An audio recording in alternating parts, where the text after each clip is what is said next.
Welcome to A one TV Telugu news. ఇక మహబూబాబాద్ జిల్లాలో కీలకమైన Mahabubabad Kesamudram municipality ward councillor ఎన్నికలు నామినేషన్స్ పూర్తయ్యాయి.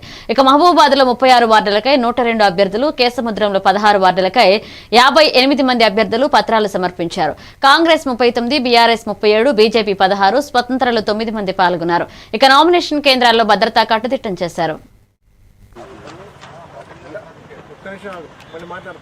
29 ward 15 ward 16 ward 29 ward 30 ward ఈ 5 వార్డులు కూడా ఈరోజు ఒక నామినేషన్ వేసాం. రేపు మొత్తం కూడా నామినేషన్ లేట్ జరుగుతుంది. ఈ 5 వార్డు కూడా గెలుస్తాం, ప్రజలు గెలిపిస్తారు. ఎందుకంటే ప్రజా సమస్యల మీద పనిచేసేది మేమే కాబట్టి. అతి తక్కువ ఓట్ల వేముల సురేష్ కుమార్ 33వ వార్డు అభ్యర్థిని టీఆర్ఎస్ తరఫున. అభివృద్ధి పనులు సంక్షేమ పథకాలను చూసి నాకు ఓటు వేయవలసిందిగా మిమ్మల్ని అభ్యర్థిస్తున్నాను. 34వ వార్డు అంటే వార్డు అనే కాదు, నేను చేసిన అభివృద్ధిని చూసిళ్ళు, అన్ని చూసిళ్ళు.